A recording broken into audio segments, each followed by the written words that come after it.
और अब शिव जी अपनी अनुपम लीला दिखाते हैं। मैना हिमाचल से बोली कि मैं शिव जी की अनुपम छटा को देखना चाहती हूं कि उनका रंग रूप कैसा है। इधर भगवान शंकर मैना की इच्छा को जान गए और देवगणों से सुसज्जित बारात आगे चल रही थी। उसमें अप्सराएं आदि नृत्य कर रही थी। मैना ने विष्णु को देखकर नारद से पूछा कि क्या ये ही शिव जी हैं? नारद जी ने पीछे आती हुई भूतों और गणों की टोली में भगवान शिव जी को मैना को दिखाया। उस समय शिव जी के 5 मुख, 10 भुजाएं और विरूप शरीर था।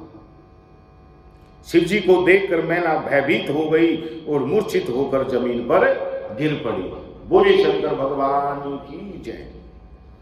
अब मैना को मूर्छित देखकर अनेक दासियां दौड़कर आई और उन अनेक उपचार करने लगी।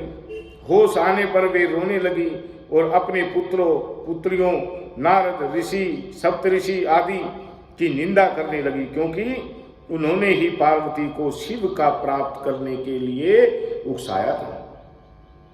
मैना बोली कि अब मैं क्या करूं?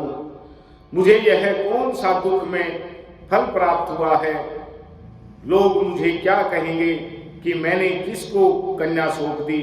तब नारद जी ने मैना को समझाया कि तुमने शिव जी का स्वरूप देखा ही कहाँ है। तुमने जो यह देखा था वह तो उनकी लीला मात्र है।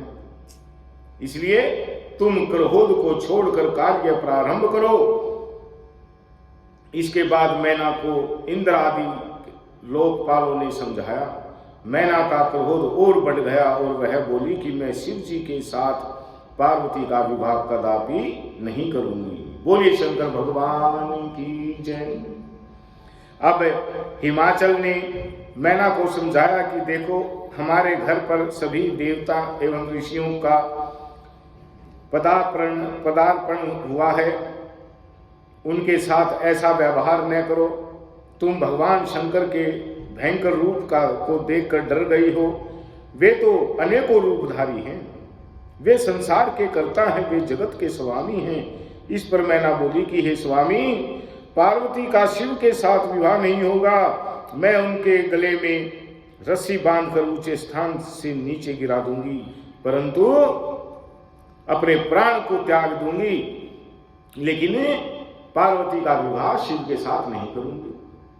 अब विष्णु ने मैना को समझाया। विष्णु जी के द्वारा समझाने पर मैना का मन कुछ शांत हुआ और वह बोली कि मैं शिव के साथ पार्वती का विवाह तभी करूंगी जब वे अपना असली रूप धारण करके आएंगे। बोलिए शंकर भगवान की जय।